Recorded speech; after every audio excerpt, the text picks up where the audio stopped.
conhecemos o pastor Gumer, ainda quando ele pastoreava aqui, ele ministrou na nossa igreja lá em Brasília. Tivemos o privilégio também de estar na casa dele ali no Japão, agora em dezembro. Não nos encontramos, mas eles nos hospedaram lá com muito amor, com muito carinho. E a gente está muito, muito feliz de estar aqui. Eu creio que serão dias assim muito especiais. Já conhecíamos, né, de ouvir falar os pastores queridos, pastor Cleide e sua esposa, que assumiram a igreja, estão fazendo um excelente trabalho. E a gente está muito feliz de estar aqui com vocês. Nós cremos que serão dias assim, onde o Espírito Santo vai derramar uma unção de restauração nas famílias. Amém? É importante. A gente sempre costuma dizer que quando nós participamos de uma conferência dessa como família, a gente esteja com o nosso coraçãozinho aberto, a gente sabe que a chave do coração está do lado de dentro, né? E sempre há alguma coisa para a gente crescer, para a gente aprender, e nós esperamos de todo o coração que vocês possam receber tudo que Deus tem para vocês. Nós, nos apresentando rapidamente, nós esse ano fazemos, agora daqui 2 semanas... Dia 2 de outubro, nós fazemos 24 anos de casados. Ele me pegou para criar, sabe, gente? Sério. A gente casou bem novinho mesmo. Eu tinha só 17, imagina. Há muito tempo atrás que a gente casava novo, né, pastor? Hoje nossos filhos não podem casar mais tão novinhos assim, não. Mas nós nos casamos bem novinhos, já entramos no ministério. Fomos pais... Quando a minha primeira filha, quando eu tinha 20 anos, que hoje, graças a Deus, já estão no ministério. Somos pais de 4 filhos. Temos a mais velha, 21, mais novo, 12. Aí tem a escada. E nós, assim, viajamos, né, alguns lugares do Brasil, outros lugares do mundo, que Deus nos tem dado o privilégio de ver a restauração na vida das famílias. E a gente está muito, muito feliz de estar aqui com vocês. Amém? Boa noite, queridos, a paz do Senhor Jesus, amém? Olha, a gente não está feliz, a gente está feliz e honradíssimo de estar com vocês. Igreja da Paz para nós é prioridade. Onde pisamos como Igreja da Paz, a gente vai com muita alegria, com muita empolgação, porque a Igreja da Paz, o MDA, mudou a nossa família, mudou a nossa igreja, mudou o nosso ministério. Somos muito, muito gratos a Deus. E o desejo profundo do nosso coração, jejum, oração, é que esses dias sejam dias muito especiais e abençoe muito a sua família em nome de Jesus. Amém, queridos? Gente, a gente trouxe também um material. No final do culto, vai estar lá fora esse material para servir vocês. Eu queria falar bem rapidinho. Quem não casou ainda, levanta a mão bem alto. Quem não casou ainda, para eu ver rapidinho. Quem sabe alguém até te acha hoje. Levanta a mão aí. Ah, ok. Então, esse livro aqui é o campeão de vendas. Como saber quem é a pessoa certa para eu me casar? Quando eu preguei essa mensagem lá na igreja, 3 relacionamentos acabaram na mesma noite, graças a Deus. Eu estive pregando em Minas, na igreja do pastor Daniel, até coordenador lá. E teve um pastor que falou: pastor, eu quero comprar um para minha filha. Eu falei: que bênção, quantos anos ela tem? Ele falou: 6 meses, mas eu já quero garantir que quando ela começar a ler... Então esse livro aqui é para ajudar você a não casar errado. São coisas que a gente, nesses mais de 20 anos trabalhando com família, viu que são pontos que você identifica se a pessoa é ou não é de Deus para você. Outra mensagem muito poderosa, e esse aqui é o nosso mais recente livro, é Divórcio e Novo Casamento. O que a Bíblia fala sobre esse assunto? Então, esse assunto é muito sério, a Bíblia trata dele de uma forma muito profunda, e eu quero muito te aconselhar, se você está pensando em se separar, em entrar num segundo casamento, a ler esse livro, e de repente você, líder, para ajudar alguém a entender o que a Bíblia fala sobre divórcio e novo casamento. Cadê os papais e mamães de filhos pequenos e adolescentes? Deixa eu ver vocês, por favor. Uau, meus filhos me tiram do sério, e agora? O pastor, eu não sei o que eu faço com a desobediência do meu filho. Pastor, minha filha não quer comer legume e verdura. quando, onde e como disciplinar, quais são as necessidades emocionais da criança e do adolescente. Então, esse livro traz ali sobre criação de filhos, e a gente está modernizando o nosso material e trocando CD e DVD, porque nenhum carro mais vem com isso, por vouchers que você pode ouvir a mensagem em CD e DVD, depende da mensagem. Por exemplo, proteja sua família do perigo virtual. Essa mensagem vai te ajudar a ver se a sua casa está vivendo esse problema. A gente não sabe, mas as pesquisas dizem que os nossos filhos, entre 6 e 8 anos, já começam a ter contato com pornografia. E não é porque eles vão atrás, não. É porque alguma coisa que eles clicam lá, vem para eles e dali em diante pode ser uma armadilha. Muitos casamentos tendo problema por causa de rede social. Então, proteja sua família do perigo virtual. Outra mensagem que tem aqui é: o que os pais esperam dos seus filhos? Essa mensagem é para o filho ouvir. 10 anos em diante, o que nós gostaríamos de falar para os nossos filhos? Eu trouxe essa palavra lá na igreja. Tem também o que os filhos esperam do seu pai, do homem. O que filhos esperam do pai? Tem a mensagem ali, o perdão na família. Não tem como a gente continuar em Vitória se não aprender o caminho do perdão.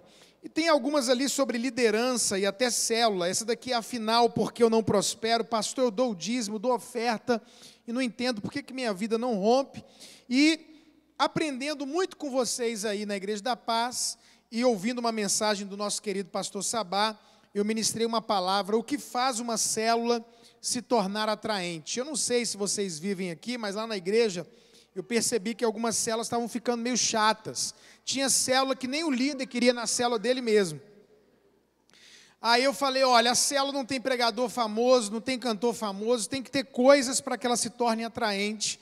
Então a gente trouxe essa palavra lá, quem sabe pode ajudar você. A gente tem mais de 30 temas ali de CDs e DVDs, e vai estar ali à sua disposição para servir você. Tem a maquininha de cartão, parcela e etc. E rapidinho, as redes sociais, só para você ver ali, se você quiser.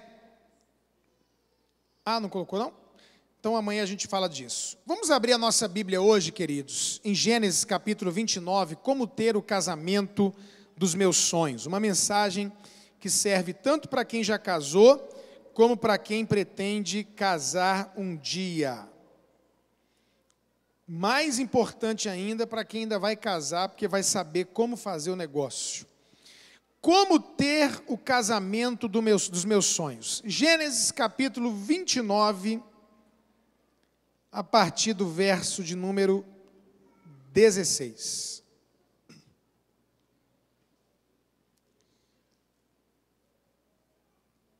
Aonde a Bíblia diz: ora, Labão tinha 2 filhas, Lia, algumas traduções falam Leia, a mais velha, e Raquel, a mais moça. Lia tinha os olhos baços, porém Raquel era bonita e atraente. Jacó amou Raquel e disse: 7 anos te servirei por tua filha mais moça, Raquel. Respondeu Labão: melhor é que eu a dê a ti do que a outro homem fica comigo. Assim, por amor a Raquel, serviu Jacó 7 anos, e esses lhe pareceram como poucos dias pelo muito que a amava. Disse Jacó a Labão: dá-me minha mulher, pois já venceu o prazo para que eu me case com ela. Reuniu, pois, Labão todos os homens do lugar e deu um banquete. À noite conduziu a Lia, sua filha, entregou a Jacó e coabitaram. Para a serva Lia, sua filha, deu Labão Zilpa, sua serva. Ao amanhecer viu que era Lia, por isso disse Jacó a Labão: que é isso que me fizeste? Não te servi eu por amor a Raquel? Por que me enganaste? Respondeu Labão: não se faz assim em nossa terra, dar-se a mais nova antes da mais velha. Obrigado, Jesus, por essa noite. Obrigado pela tua palavra. Nós estamos aqui, abrimos o nosso coração e pedimos: fala conosco. Envia-nos a tua mensagem, de modo que mais uma vez teu nome seja glorificado. Demônios envergonhados, e famílias edificadas. É o que nós oramos no nome poderoso de Jesus. Diga amém. Gente, eu quero falar com vocês hoje sobre esse tema, como ter o casamento dos meus sonhos. Eu quero que você que é casado, você que não casou ainda, preste muita atenção, porque eu e minha esposa, como ela falou, temos 24 anos de casados, e nós trabalhamos com família há mais de 22 anos. Praticamente, quando a gente se casou, a gente já começou a trabalhar com casais e família. E se você me perguntar, nesses mais de 20 anos ministrando para casais e família, pastor, como está a situação dos casais no Brasil hoje? Eu posso dizer para você, infelizmente, que a maioria das pessoas casadas está frustrada com o casamento. Frustração significa que eu fiz uma expectativa e essa expectativa não foi alcançada.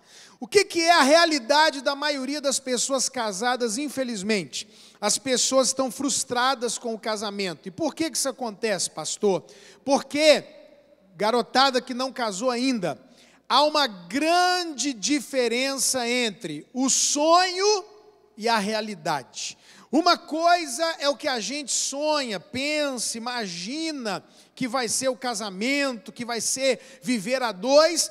Outra coisa é quando você vai viver com a pessoa, e aí quando você começa essa convivência, você descobre que o sonho é diferente da realidade.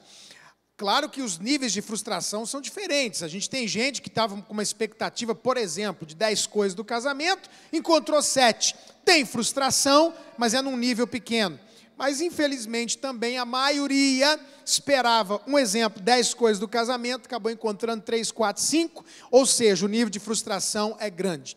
Então, a maioria dessas pessoas vive isso, e eu quero aproveitar essa história do Jacó, já que ele casou com 2 mulheres, e mostrar para vocês um pouquinho da realidade do sonho, lembrando que é possível ter o casamento dos sonhos, se a gente tomar algumas medidas. Então, a Lia, ela vai representar a realidade, e a Raquel, ela vai representar o sonho. Quando a gente lê o texto, você deve lembrar que a Bíblia diz que a Lia tinha os olhos tenros, os olhos baços, os olhos tortinhos. Aí a Bíblia diz assim, mas a Raquel era bonita e atraente. Em outras palavras, irmãos, a Lia era feia e a Raquel era bonita. Outra coisa interessante sobre Lia e Raquel é o significado do nome delas, porque a Raquel significa ovelha mansa, ovelha tranquila. Todo nome tem significado. Raquel significa ovelha mansa, ovelha tranquila. Lia ou Leia significa vaca braba, vaca selvagem. Olha que coisa terrível, né? Você tem uma mulher que representa o sonho e ela é bonita, atraente e gente boa, ovelha mansa, ovelha tranquila. E você tem uma Lia que representa a realidade, ela é feia e braba. Coitado do Jacó, que casou com a mulher feia e braba. Porque quando você casa com a mulher feia, mas gente boa, tem a beleza interior que compensa. Quando você casa com a mulher braba, mas bonita, pelo menos você apanha da beleza. Mas casar com a mulher feia e braba, um homem feio e brabo, não é brincadeira. Então, essa foi a situação do Jacó. Para pensar comigo, irmãos. Quando a pessoa está em romance real, quando a pessoa está namorando, quando a pessoa está noiva, quando a pessoa está sonhando com alguém, pensando, imaginando, desejando ter um relacionamento com alguém, essa pessoa, 99,99999% das vezes, só vê o lado bonito da história, sim ou não? Você já viu alguém que está em romance real, alguém que está querendo namorar, preocupado preocupado com o casamento, como é que vai ser? Será que ele vai ser algum dia brabo comigo? Será que ela algum dia vai ficar chateada? Será que vai faltar alguma coisa em casa? Ninguém, irmãos, para ver o lado difícil, o lado da luta, o lado dos problemas, das brigas, o lado, brabo do problema. Todo mundo só vê o lado Raquel, só todo mundo pensa no casamento, vai ser maravilhoso, eu vou ficar o dia inteiro, a gente vai abraçar. Quem não é casado só está pensando, vou casar, porque a Bíblia diz é melhor casado que viver abrasado, eu quero ter liberdade e tal. Então, quando a gente está nessa fase, a gente só vê esse lado, não vê o outro lado. Então, eu quero aproveitar e tratar algumas coisas com vocês aqui. Pastor, como é que eu faço, eu que não casei ainda, e eu que já sou casado, para ter o casamento dos sonhos? Então, a primeira coisa que a gente tem que fazer é ter sonhos, para quem é solteiro, e voltar a sonhar para quem é casado. Então, casais casados, primeira coisa, volte a sonhar. Solteiros, tenham sonhos. É impossível ter o casamento dos sonhos se não houver sonhos. É impossível ter o casamento dos sonhos se nós não voltarmos a sonhar. A minha grande pergunta para você hoje à noite é: qual é, solteiro, o seu sonho? E para você casado, quando você tinha 10 anos, 12, 15, 18, quando você era solteiro, solteira, qual era o seu sonho? Como é que você imaginava a pessoa com quem você ia casar? Você pensava, por exemplo, meu irmão, numa loira? Pastor, quando eu era novo eu pensava, eu quero casar com uma loira. Você pensava numa morena? Você pensava numa japonesa? Você, minha irmã, pensava como, quando você imaginava, um dia eu quero casar com um homem, como é que você imaginava ele? Bombado, academia, grandão, bração, fortão, musculoso, e está hoje aí ao lado de um ursinho de pelúcia? O sonho é uma coisa, outra coisa é a realidade.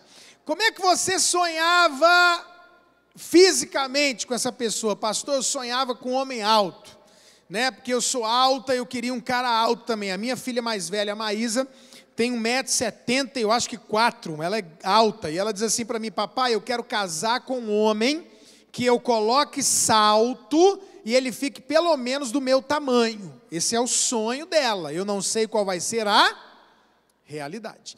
Então, como é que você imaginava essa pessoa? Pastor, como eu sou baixinho, eu queria uma baixinha também. Eu imaginava uma pessoa, pastor, alta, baixinha, forte, magra. Eu imaginava uma pessoa loira, de olho claro. Como é que você pensava? Que estereótipo você pensava fisicamente quando você imaginava, antes de casar, essa pessoa? Como é que você imaginava essa pessoa emocionalmente? Você pensava nela agitada? Você pensava nela calma? Ô pastor, como eu sou muito agitado, eu sempre pensei em alguém mais tranquilo. Como eu sou muito parado, eu pensei em alguém mais rápido, que faz as coisas. Já a minha filha Bianca, que tem 20 anos, a mais nova, ela é do louvor. A Bianca é artista, a Bianca é compositora. Então, essa turma do louvor, essa turma compositora tem essa mente privilegiada para a criação. Normalmente, claro que não são todos, mas normalmente eles são tão criativos e a mente deles é tão voltada para isso, que eles também são meio esquecidos, Deixa o celular para trás, deixa o carro aberto, esquece as coisas. Então a Bianca fala assim para mim: papai, eu não posso casar com um homem igual a mim, senão os dois vão chegar na porta de casa, olhar e falar: você trouxe a chave? Não, nem eu, e agora? Como é que entra em casa? E o seu celular? Ih, esqueci na igreja, eu também. Ela falou: tem que casar com um homem mais parecido com o senhor, que lembra, está ativo e tal. Minha mente criativa, irmão, é zero, mas esse lado de não esquecer, de estar ligado. Então ela falou: eu tenho que casar com alguém assim. Como é que você imaginava emocionalmente essa pessoa? Alegre, mais calada? Como é que você pensava? Como é que você pensava nela espiritualmente? Pastor, meu sonho é casar com um homem de Deus, um líder de célula, um supervisor, alguém do louvor, um pastor, uma pastora. Eu quero alguém que tenha ministério. Pastor, eu só quero alguém que seja crente de verdade. Como é que você imaginava espiritualmente? E como é que você imaginava ou imagina financeiramente? Porque tem gente que pensa nisso, pastor, eu quero casar com um homem rico. Eu quero ter vida de madame, eu não quero ficar trabalhando. Mas eu já ouvi homem dizendo que quer casar com mulher rica, acredita? Eu quero achar uma mulher rica, pastor, para eu cuidar dela, do dinheiro dela, viajar com ela. Então, como é que você imaginava essa pessoa? Eu não sei, você que é solteiro, qual é o seu sonho. E eu não sei, você que é casado, qual era o seu sonho. Mas eu sei qual era o sonho de Jacó. E a Bíblia diz que o sonho dele se chamava Raquel, e que ele fez uma coisa, ele trabalhou 7 anos pela Raquel. Agora, irmão, a Bíblia diz que esses 7 anos pareceram para ele como poucos dias. Por que isso acontece? Quem aqui está em romance real aí? Deixa eu ver, quem está em romance real? Tem alguém em romance real? Tem alguém noivo? Tem alguém querendo namorar um dia na vida, ou casar, ou ter romance real? Deixa eu ver. Ninguém, pastor. Ninguém quer casar. Só na mídia, deixa eu ver na mídia, tem alguém? Aleluia, glória a Deus. Ó, quando a gente está apaixonado, quando a gente está sonhando com alguém, seja já envolvido com a pessoa, com compromisso de oração ou não, irmão, o tempo com essa pessoa voa. É ou não é verdade? Quem aqui é casado vai lembrar da época que não era casado, que estava envolvido. Nessa época, sua e minha, nem tinha romance real, era namoro. Na época que você namorava, você nem via o tempo passar. Quantas vezes, irmãos, eu passei 2, 3 horas no telefone com a minha esposa, conversando, e na época da ficha, orelhão. Quem é da época do orelhão aí? Quem lembra de ficar colocando a ficha e fazia o barulhinho, você colocava rápido outra ficha, depois veio o cartão, aquele cartão endemoniado, porque aquele cartão fazia rapidinho demais, né? E aí você ficava ali conversando 1 hora, 2 horas, a gente tinha telefone em casa, que ligava para a namorada, e ficava, meu pai e minha mãe queriam me matar, por causa das contas de telefone que vinha. E o pior de tudo, irmão, é que você passava 2 horas conversando, o tempo passava voando, e meia hora era só dizendo, desliga você. Não é? Desliga você. Não, desliga você. Ah, desliga você. Vamos desligar junto? 1, 2, 3 e você não desligou. Meu Deus, eu fiz isso, eu assumo. E aí a gente conversa na porta da igreja, e fica falando, e encontra e fala, e tem assunto e não acaba mais. Quando a gente está, irmãos, apaixonado, o tempo passa rápido. Outra coisa, quando a gente está apaixonado, nenhum esforço que a gente faz parece pesado. Nenhum. É a época que a turma consegue emagrecer, sabia? Você apaixonou, eu vou cuidar do meu corpo, vou ficar bonita, vou ficar bonito. Nego consegue ir para a academia, fechar a boca, seca. O povo consegue se cuidar. Meu filho de 16 anos tá orando com uma moça da igreja. Só pode namorar com 18, né, entrar em romance real com 18. Falei, oração. Está orando com a menina, irmãos. O dia que ele começou a orar com essa menina, meu filho toma banho, escova o dente todo dia.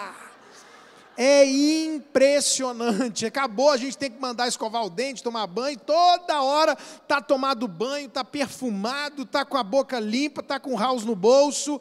É uma coisa impressionante, quando a gente está apaixonado, a gente faz coisas e nem parecem pesadas. Você paga comida, você vai de madrugada encontrar, se precisar, para fazer serenata, você compra bombom, você gasta dinheiro, parcela urso de pelúcia em 12 vezes, você faz tudo para agradar, não é verdade? Você vê um rapaz chamar uma moça para jantar fora a primeira vez, ele não vai chegar no jantar preocupado com o preço, dizendo para ela, não pede nada caro não. Se o cara falar uma coisa dessa no primeiro encontro, a mulher já fala, irmão, senti de Deus que não é você. A pessoa já cai fora na hora. Então o cara não vai preocupado com a conta. Por outro lado, a mulher também não quer assustar o rapaz, só pede coisinha pouquinha, baratinho, né?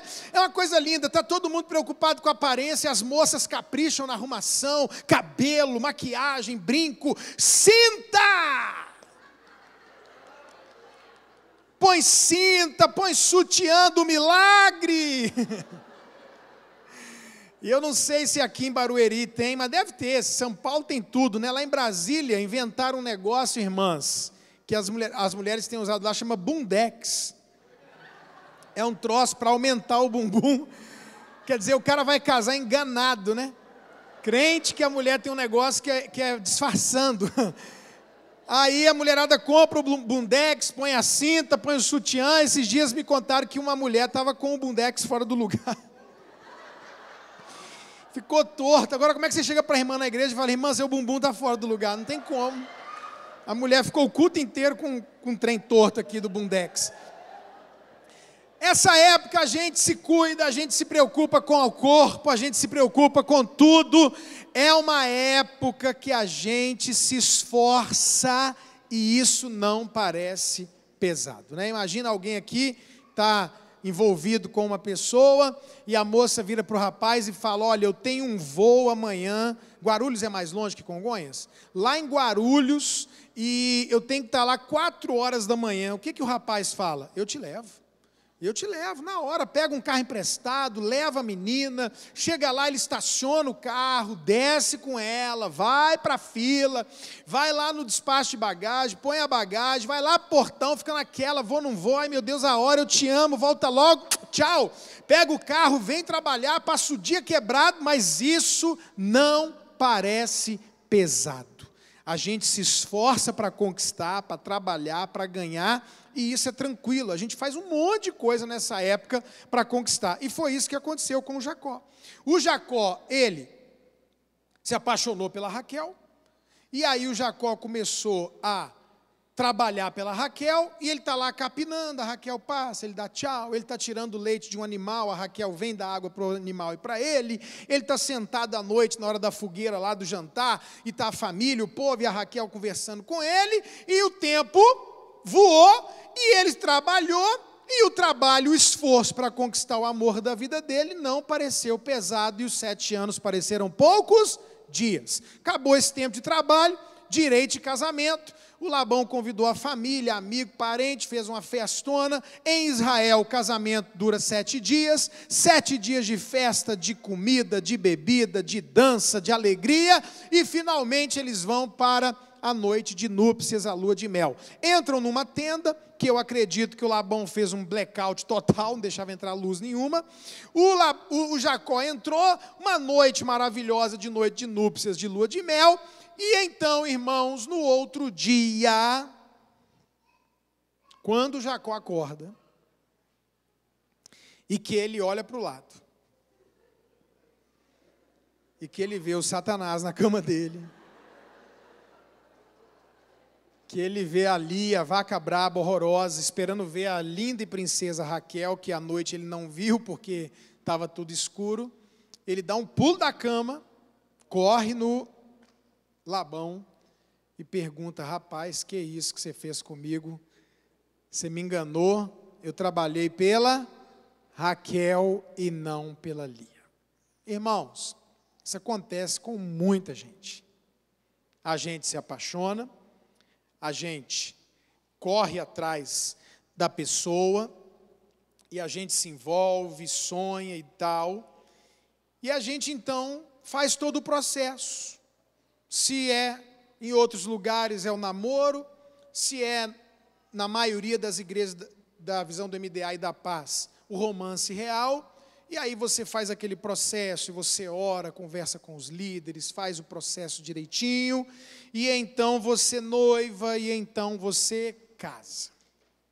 Você trabalha, você se esforça, e aí, irmãos, no outro dia, esse no outro dia para nós, pode não ser literalmente no outro dia.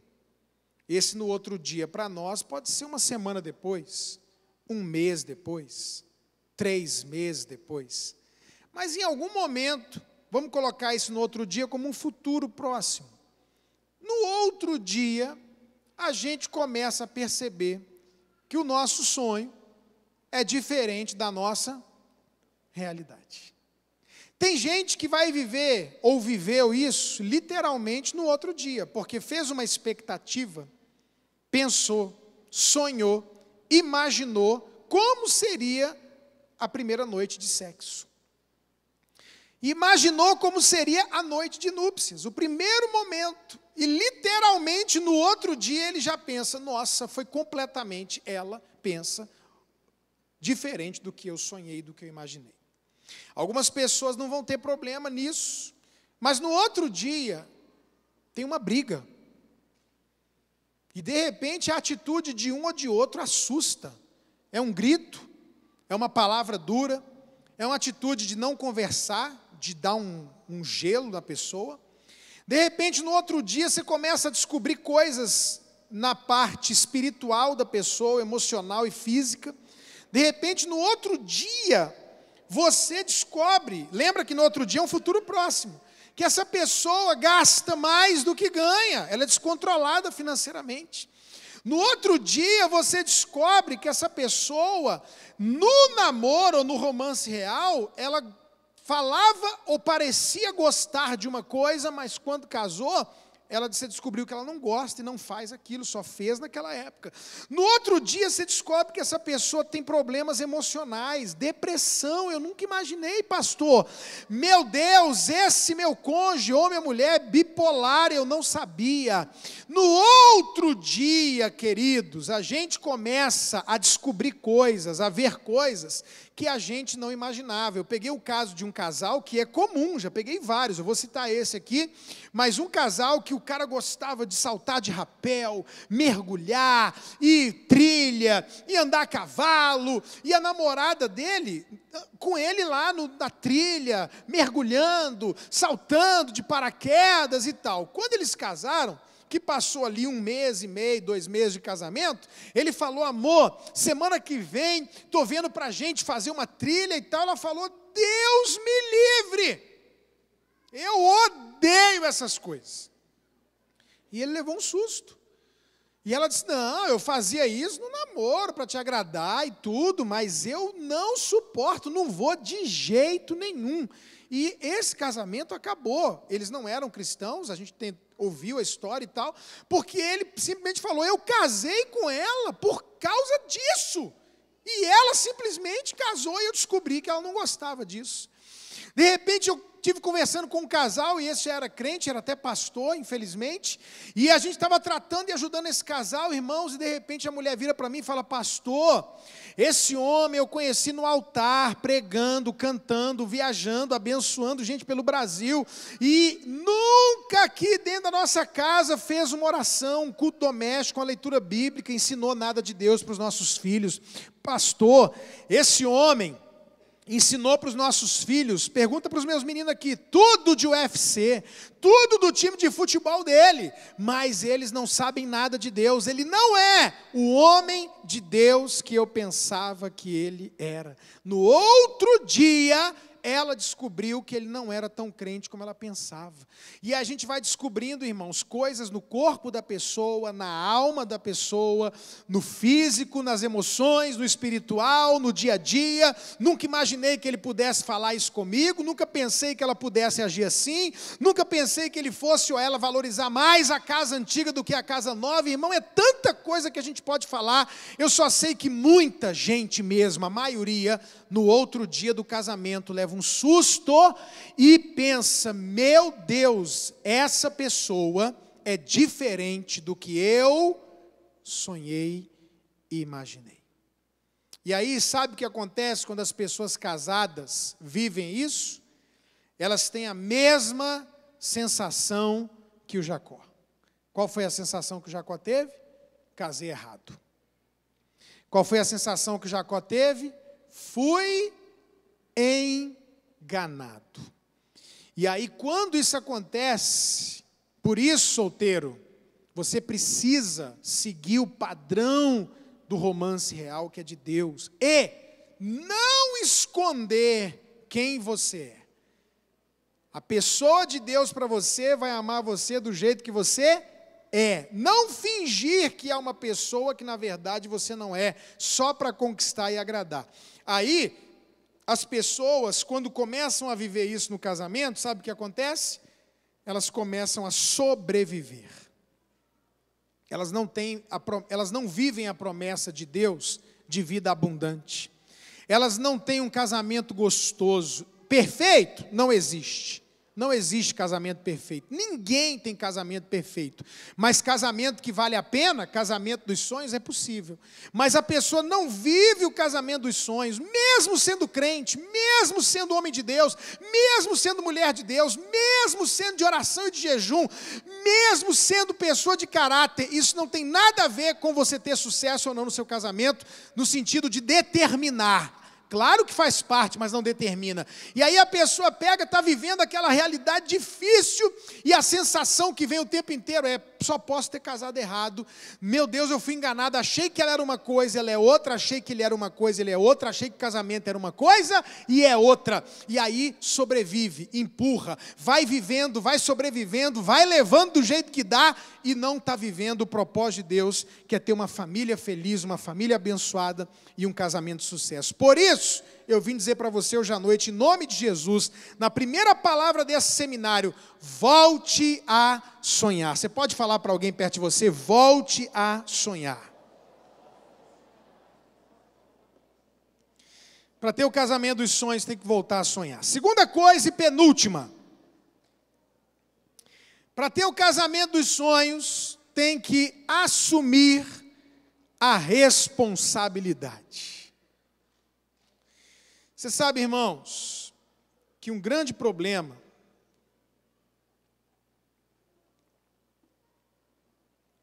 que a gente vive na vida, em todas as áreas, e afeta demais o casamento e a família, é que nós somos muito bons em colocar a culpa nos outros. E olha, irmãos, eu quero falar com todo amor e carinho, mas eu quero falar a verdade para vocês. Pessoas que ficam colocando a culpa nos outros são imaturas. E é característica de pessoas de sucesso. Ouça isso. Toda pessoa de sucesso que você conhece tem essa característica. Ela não falta para pessoas que têm sucesso e que voam com águias. Pessoas de sucesso trazem a responsabilidade para si. Pessoas de sucesso assumem a responsabilidade.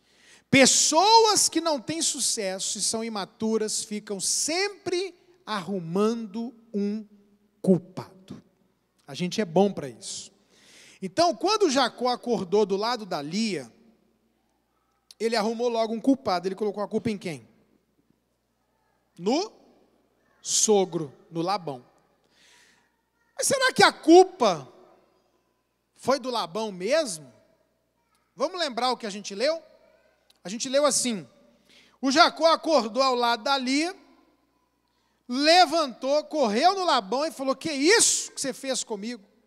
Eu trabalhei pela Raquel e não pela Lia. E ele disse assim: você me enganou. Aí lá no verso 26 a gente leu junto, Labão disse assim, ó o que Labão disse: Jacó, aqui não se faz assim. Diga assim comigo, irmão, isso é muito importante, querida irmã, querido irmão, diga assim comigo: leis do casamento. Mais uma vez, leis do casamento. Ô Jacó, aqui tem uma lei.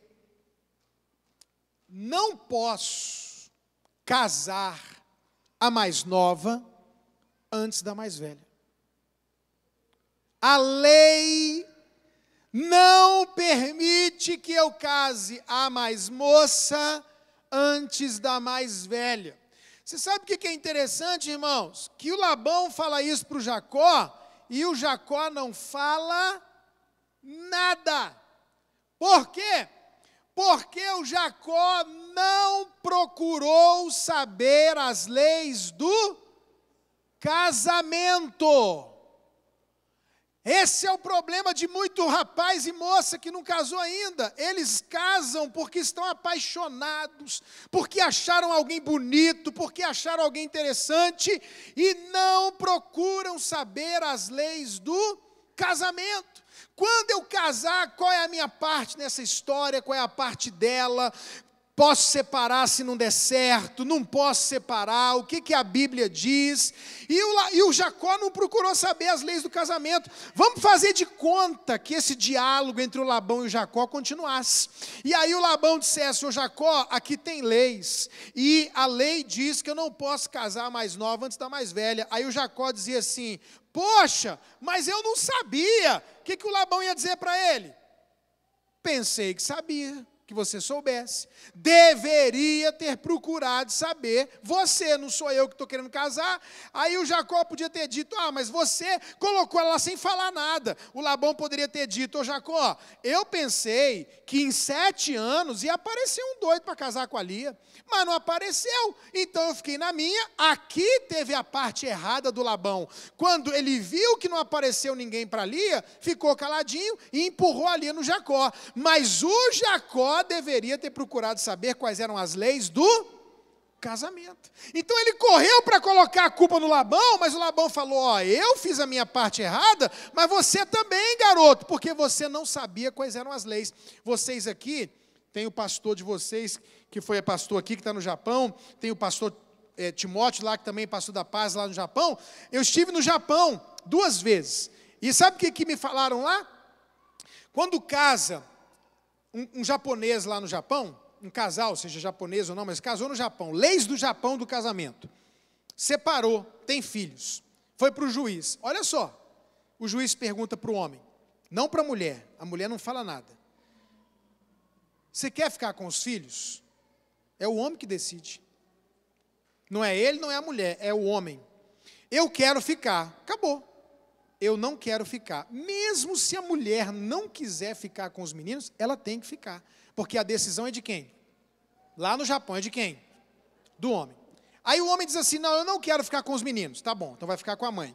Aí o juiz pergunta: você quer pagar a pensão? Não, não quero. Ok, então o governo do Japão assume o aluguel e tem um valor lá que eles dão para cada filho, e você fica proibido de ver os seus filhos porque não quer pagar a pensão, mas não é obrigado a pagar.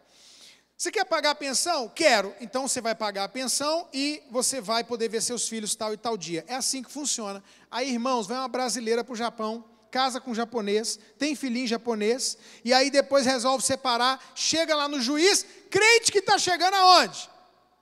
No Brasil, e que vai brigar pelo menino, e que vai ser obrigado a pagar a pensão, e aí ela vai descobrir que lá as leis são diferentes. E adianta ela chegar para o juiz e dizer assim: mas eu não sabia. Adianta? Não, deveria ter procurado saber. E esse é o problema, irmãos. A gente casa sem saber as leis do casamento. Aí a gente começa a ter problema no casamento, ter dificuldade, ter luta, que é normal, todo mundo tem. Aí a gente começa a colocar a culpa em um e outro. Você acredita que uma mulher colocou a culpa em Deus uma vez, da minha igreja? Ô pastor, eu orei, eu jejuei, por que Deus deixou eu casar com essa miséria?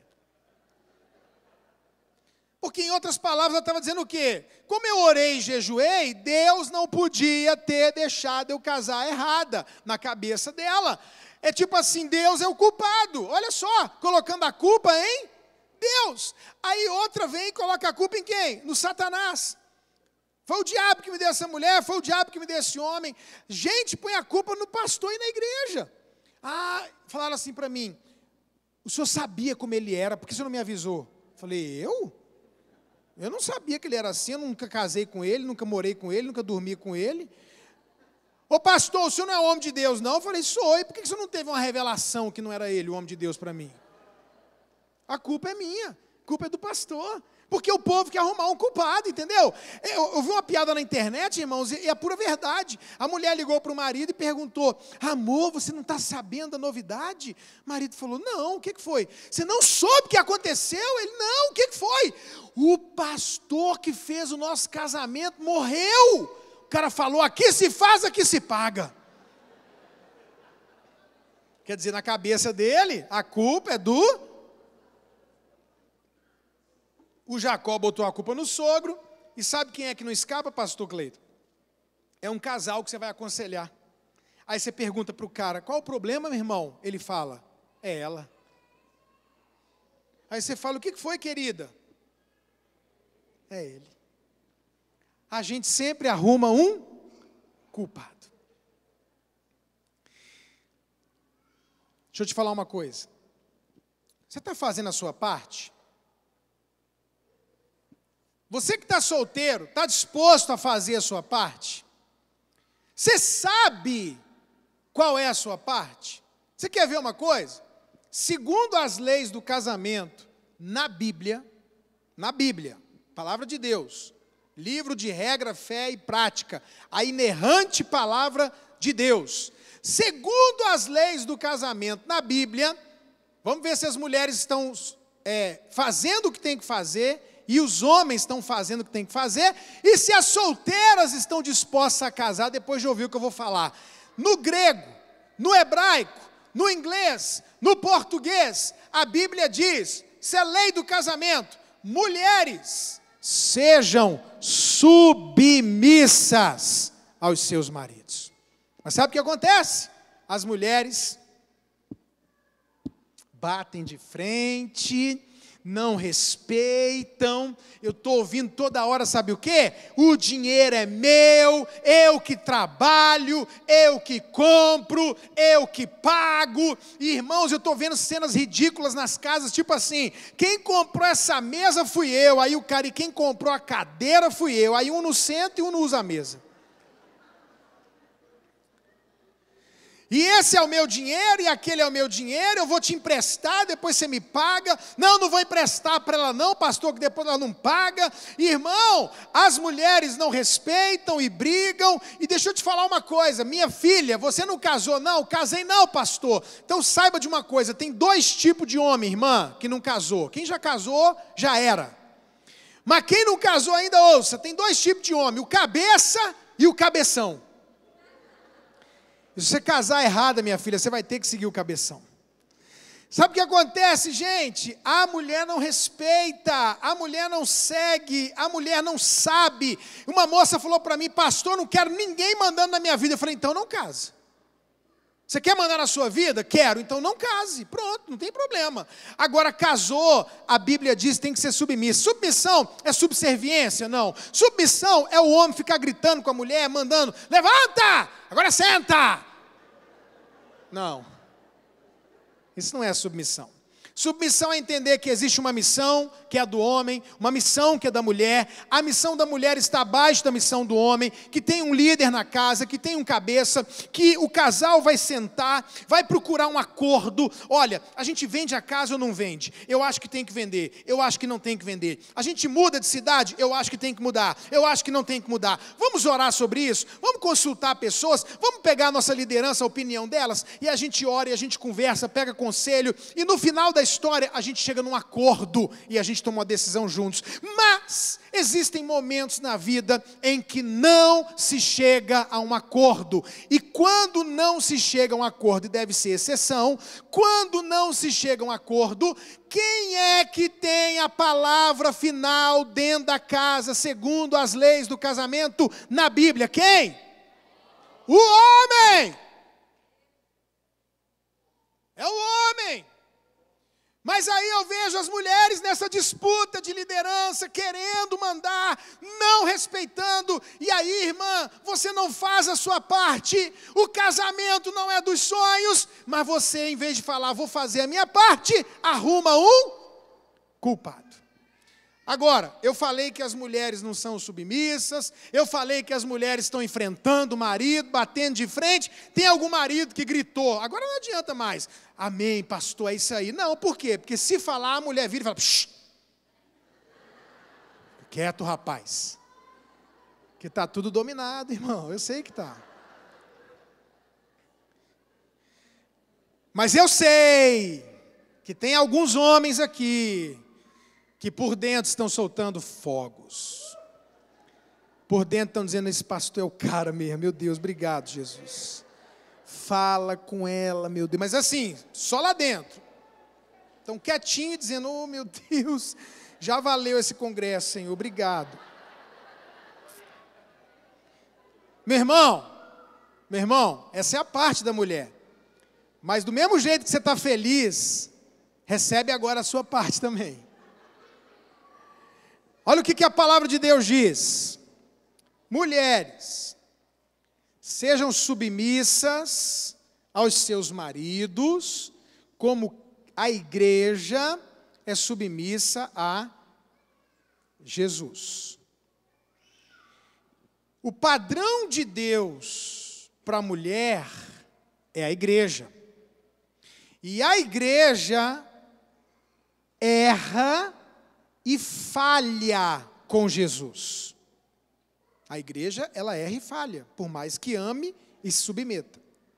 Mas o padrão de Deus para o homem, irmãos, é Jesus. E Jesus não erra e não falha com a igreja. Mulheres se submetam aos seus maridos, como a igreja a Jesus. Homens, maridos, quem casou e quem vai casar, preste atenção. Ame a sua mulher como Cristo amou a igreja. Sabe por que tem casamento que não é bom, irmão? Porque você ama a sua esposa do seu jeito. E o padrão bíblico e a lei do casamento diz assim, eu não posso amar a minha mulher do meu jeito. Eu tenho que amá-la do jeito que Jesus ama a igreja. E o jeito que Jesus ama a igreja é perfeito. Olha aqui, o que Jesus fez pela igreja? Ele deu tudo pela igreja, inclusive a própria vida. Mas sabe o que eu vejo, irmãos? Eu vejo homens que a roupa deles é a melhor. O relógio, o sapato, Dudalina, Lacoste, Brooksfield, relojão. Esses dias eu estava em Curitiba, um pastor estava com um relógio tão grande que eu não aguentei. Falei, pastor, eu tenho um relógio parecido com o seu, mas eu não posso usar. Ele falou, por quê? Eu falei, porque o meu é de parede. Os caras, a gente, né? É o carro, é a roupa. E às vezes eu estou vendo um cara todo arrumado, irmão, mas a mulher dele não está no mesmo padrão. Isso em nome do ministério, em nome do trabalho, não, é porque eu trabalho e tal. Sabe o que eu vejo? Eu vejo às vezes a mulher clamando para sair para jantar um dia. Vamos comer fora um dia, ter uma noite romântica. Não, está sem dinheiro. Fala que está sem dinheiro, mas está na rua, come coxinha, come pastel, toma um caldo de cana, pega uma água. Se alguém chama para almoçar, encontra e almoça. Sou homem, irmão. Te conheço, eu também faço isso. E aí quando a mulher quer comer fora, não tem dinheiro, ainda faz gozação. Comer fora? Aonde? Na garagem?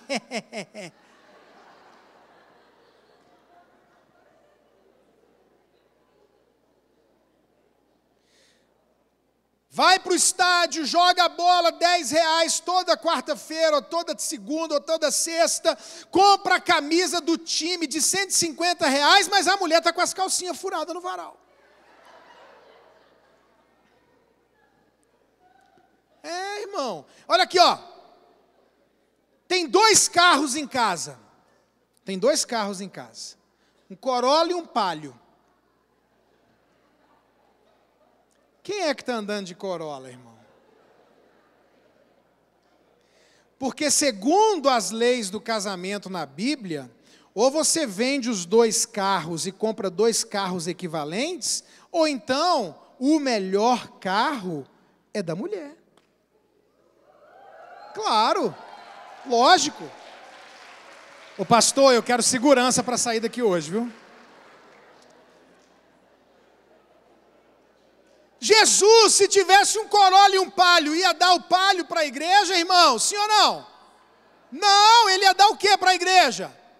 O Corolla, é claro, esse é o padrão, mas a gente não faz a nossa parte. São mulheres que não respeitam e não submetem, e homens que não amam como Jesus amou a igreja.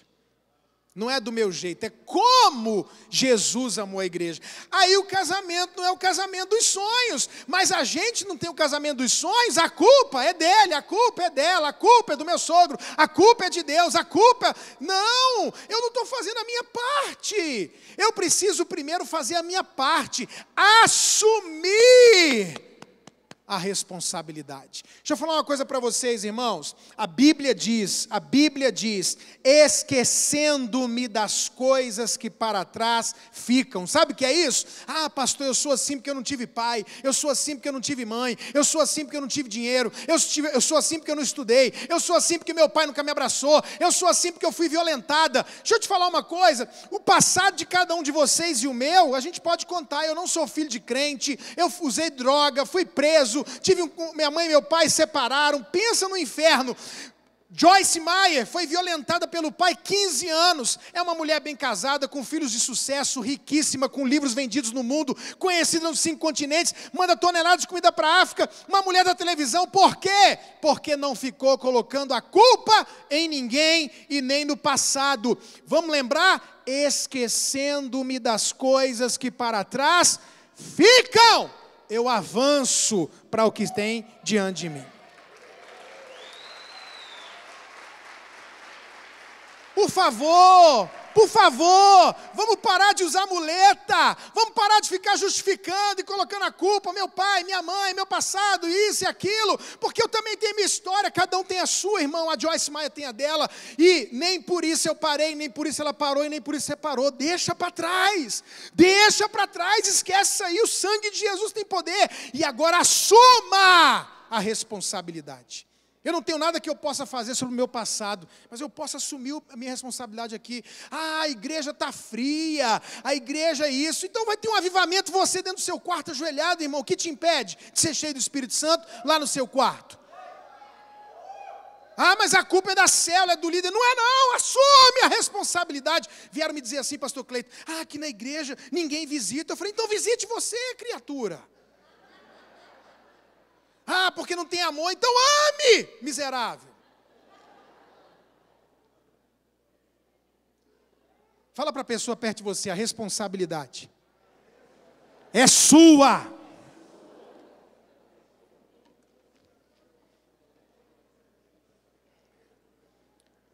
Faça seu papel, homem. Você vai casar, garotão, você tem que saber que você tem que dar vida por essa mulher. Casei com essa mulher aqui, não tinha dinheiro para nada, irmão. Nada. Aí a gente tinha que comprar roupa, ia no bazar. Roupa de R$1, de R$2. E nem assim eu podia comprar roupa para mim. O que tinha, eu comprava para ela. Eu dependia de alguém morrer para eu ter uma roupa.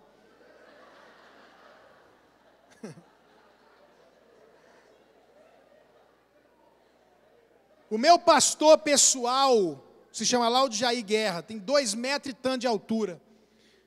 Às vezes o Lau ia trocar de camisa lá, e eu falava, me dá essas camisas velhas. Aí ele ficava com vergonha, não, mas está meio puída. Eu falei, me dá. Irmão, a camisa dele, essa parte aqui, vinha aqui. Esse negócio aqui, vinha aqui, eu tinha que colocar um vestido para dentro, assim, quando eu usava. Mas era o que eu tinha. Mas ela comprava. Eu ando a pé, mas ela anda de carro, irmão. Você tem que casar sabendo o seu papel. Você quer ver uma coisa? Eu vou jogar uma bomba nuclear aqui agora. Mesmo sabendo que vocês são a igreja do romance real, eu também sei que pode ser numa medida menor, mas sempre tem um ou outro que não quer entrar no negócio. Deixa eu contar uma coisa para vocês. Desde 1995 que eu prego o que eu vou falar agora. Isso não é novo, não. 1995 eu prego isso. Menino, menina, psst, psst. Você não casou, não?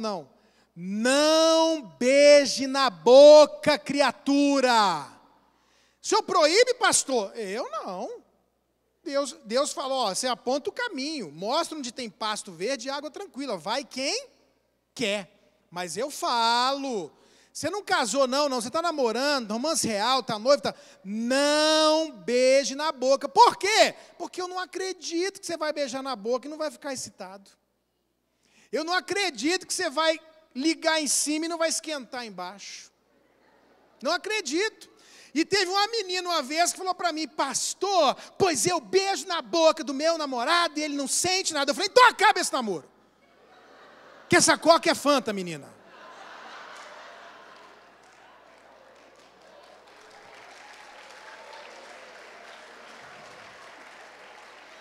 Está beijando na boca do homem, ele não sente nada? Você é louca?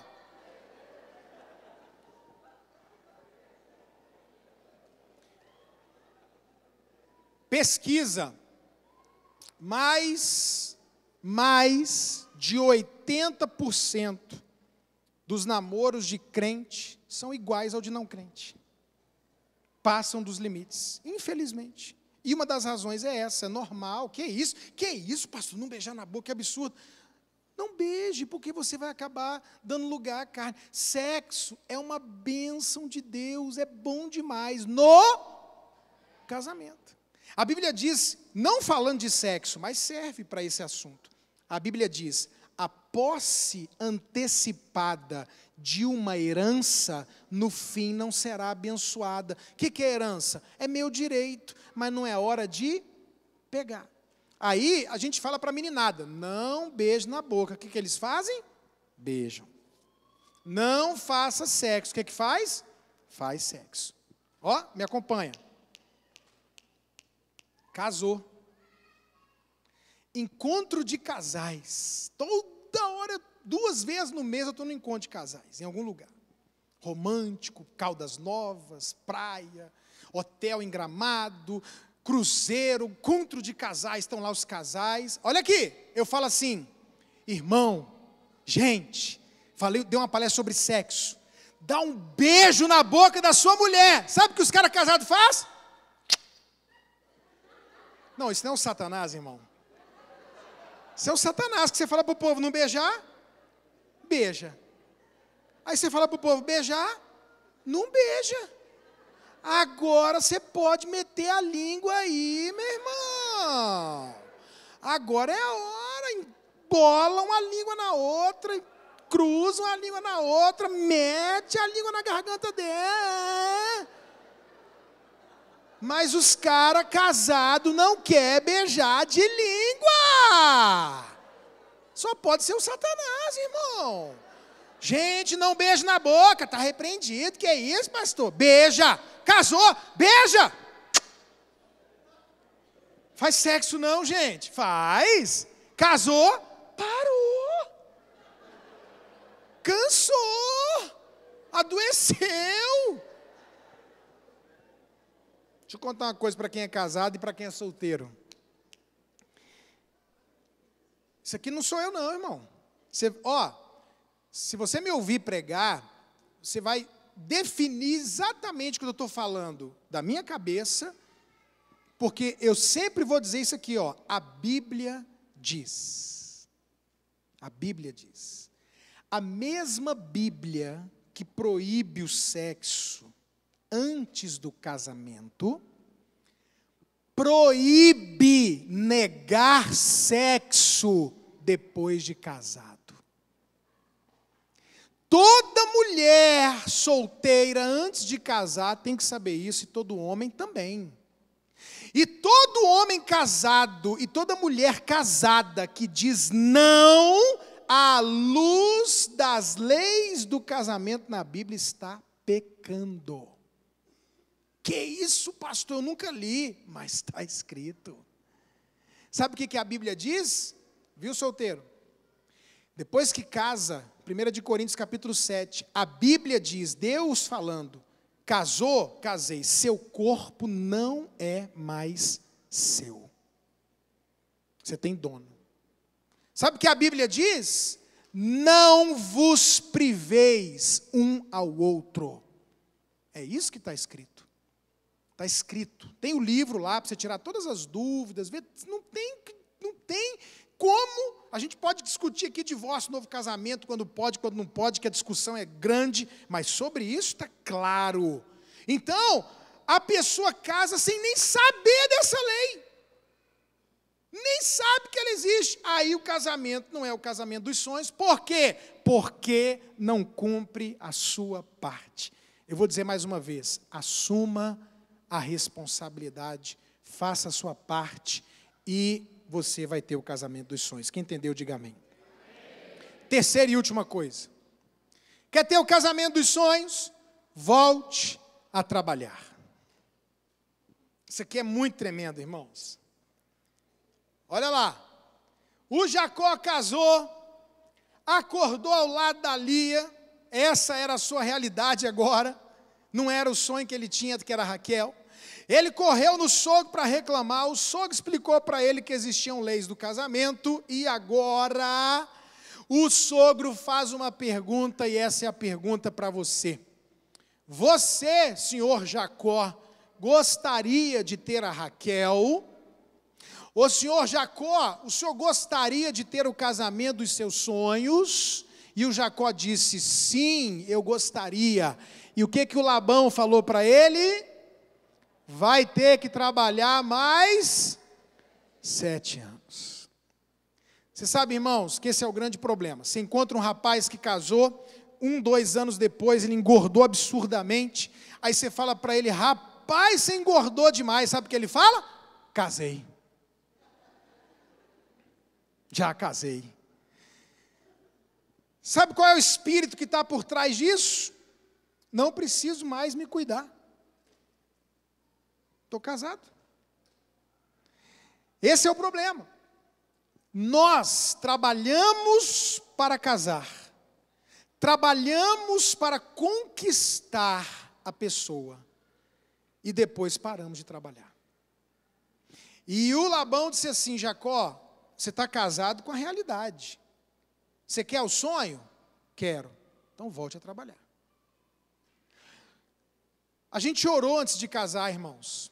Orou pedindo oração. Deus, gente, ora por mim, eu preciso casar. Gente, ora para eu saber se é de Deus essa pessoa. Senhor, não deixa eu errar, abençoa meu namoro, abençoa meu romance. E a gente ora. Casa e para de orar. Antes de casar, somos românticos. Casamos para o romantismo. Antes de casar, damos atenção. Conversa, o telefone toca, atende imediatamente, responde as mensagens no WhatsApp. Casou? O outro liga. Quê? Fala rápido. Estou ocupado. Tá. Parou a atenção. Parou o perdão. Parou o respeito. As moças, antes de casar, respeita o rapaz. Casou, parou o respeito. Você pode ver até na hora de contar uma piada. Um namorado vai contar uma piada, a menina morre de rir. Aí casa, o cara vai contar uma piada, a mulher fica assim, ó.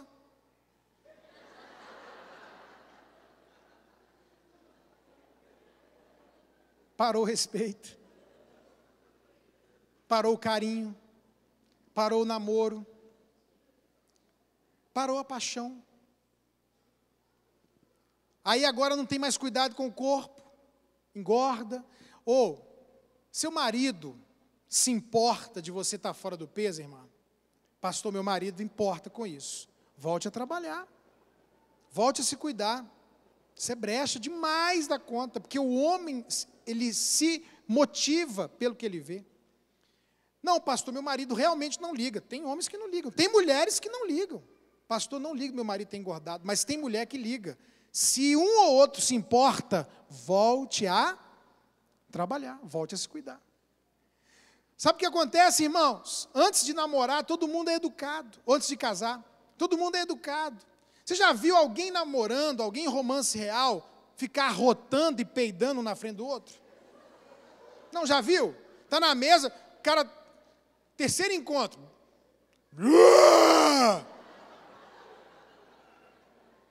A menina. Faz isso ou não? Não faz.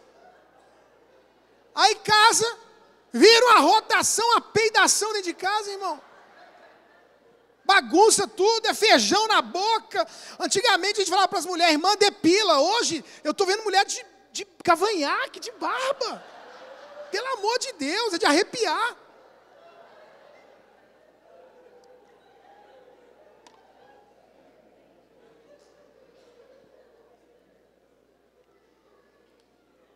Suado, ninguém toma banho, ninguém está nem aí, bagunçado. Vai para o banheiro, deixa a porta aberta. Ô, amigão, deixa eu te falar uma verdade. Ver um homem pelado no vaso é a visão do Apocalipse. Ninguém precisa ter essa visão no mundo. Tranca a porta. Uma mulher, então, nem se fala. Eu estava aqui em São Paulo, em algum lugar, uma mulher falou, pastor, ele falou, no meio do povo, meu marido ainda me chama para ver o que ele fez ainda. A mãe é uma obra de arte. Repreendido.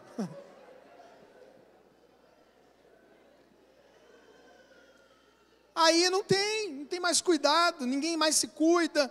Deixa eu te falar, casamento bom, como igreja boa, empresa de sucesso, célula boa, dá trabalho.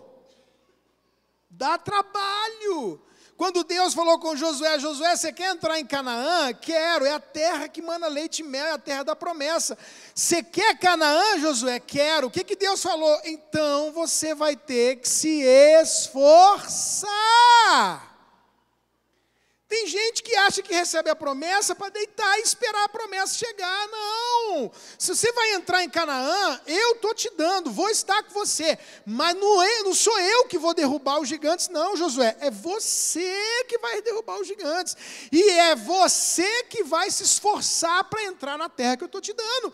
Casamento de sucesso dá trabalho, irmão. Dos sonhos. Você vai ter que comer quando não quer comer, falar quando não quer falar, cozinhar quando não quer cozinhar, passear quando não quer passear, conversar quando não quer conversar. Você vai ter que se esforçar.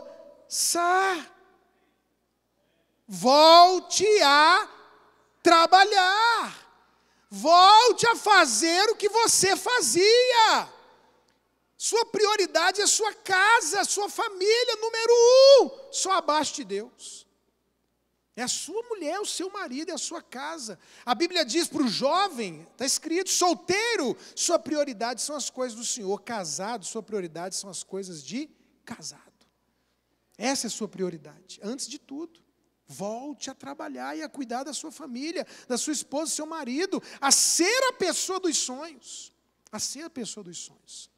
Agora, gente, eu termino. Pode passar, por favor. Olha só esse texto. Vendo, pois, o Senhor que Lia era desprezada, deu filhos para Lia, mas a Raquel era estéril. Como é que pode, gente, a Lia ter filhos e a Raquel não? Numa época em que ter filhos era sinal de ser abençoado e ser estéril era sinal de ser amaldiçoado. Era cultural. Tem filhos é abençoada, não tem amaldiçoada por Deus. A Raquel, bonitinha, gente boa, fez nada de errado. A Lia, sem vergonha, entrou na tenda, ficou caladinha. Ela tendo filhos. Sabe por quê? Eu termino com isso aqui, ó. Isso aqui diz para mim o seguinte: a minha realidade é fértil. E tem algumas coisas que não são sonhos, são ilusão. Sabe quando que não é sonho? É quando eu quero o que não é meu. Eu quero a igreja dos outros, o cabelo dos outros, a mulher dos outros, o marido dos outros, a família dos outros. Eu queria ter outro pai, outra mãe. Eu queria ter outra cidade, outra igreja, outra família, outro lugar, outro carro. Isso é besteira. Você sabe o que é fértil? É a sua igreja.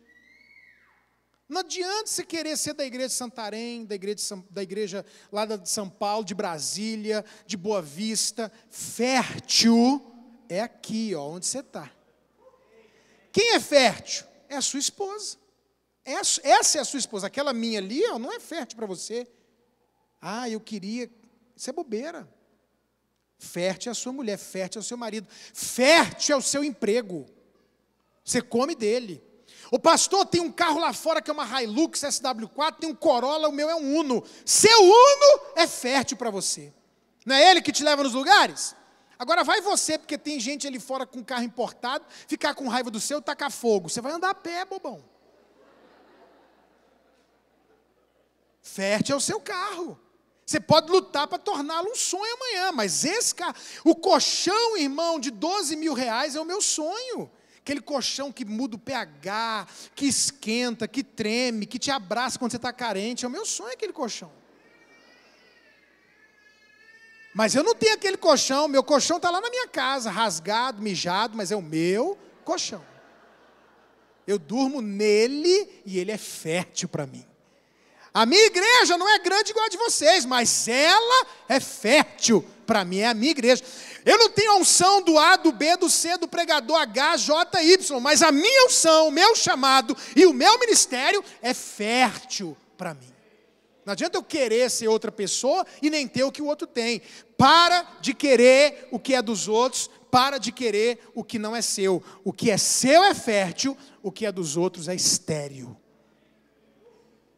O problema de muita gente é que quer um marido, uma mulher que não existe. Um casamento, uma família. Gente, pastor Eibe, o cara, não tem para mim igual.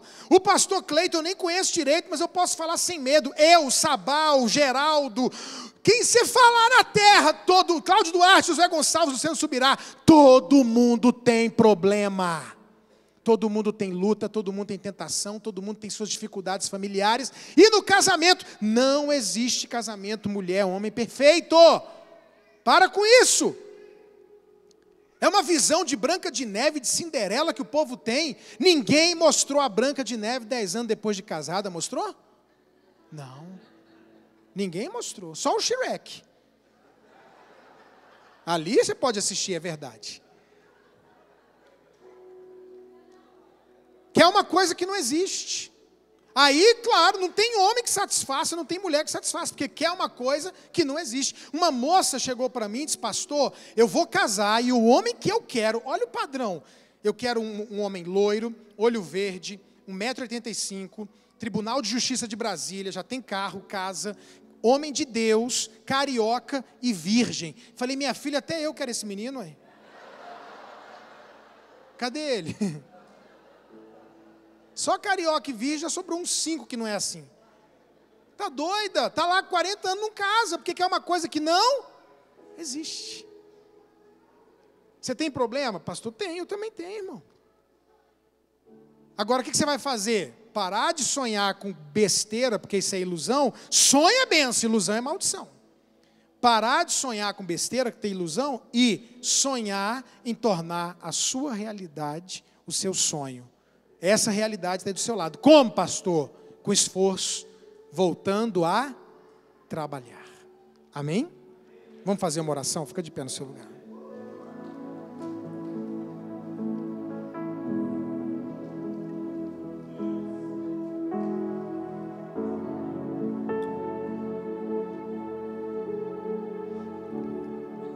Por favor, feche seus olhos.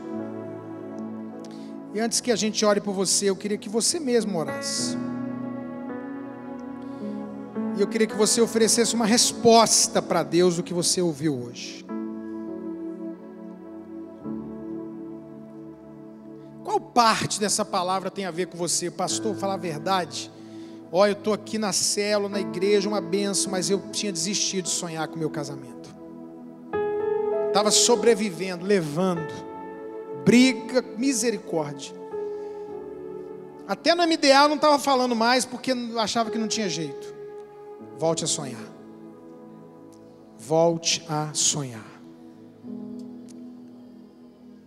Assuma a responsabilidade. Para de colocar a culpa no seu marido, na sua esposa, no seu líder, na sua igreja, no seu Deus, no seu passado. Assuma a responsabilidade, irmão, irmã. Assuma a responsabilidade. E volte a trabalhar. Volte a trabalhar. Fale com Deus. Qual parte dessa mensagem tem a ver com você?